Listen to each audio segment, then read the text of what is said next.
Nairobi is a land of stones, it's not a land of trees. So if you are here in Kibera, you become hard like a rock.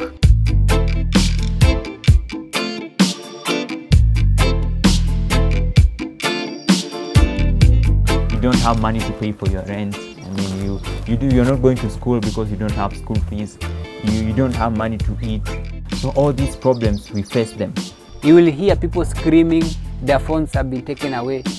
You will see women crying, they have been beaten in security maybe by the youth. And even me myself, I used to engage in criminal activities with them.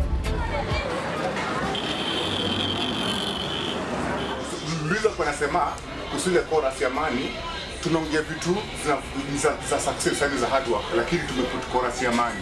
So money is no make wrong.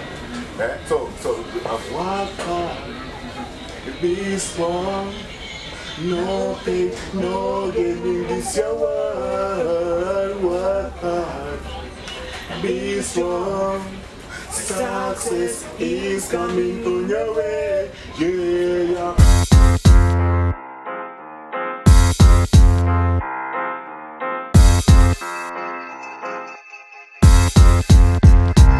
We have discovered that in Kibera there are so many artists, yeah, and maybe they don't have an opportunity, they don't have a platform where they can air their views. Are you ready for reggae?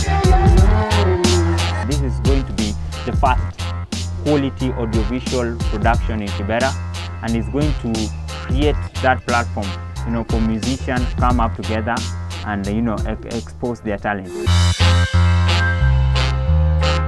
Utakuona the episode is live on stage. Utakuona Shamir wasanii 40 ni pale uwanja wa Lanchares.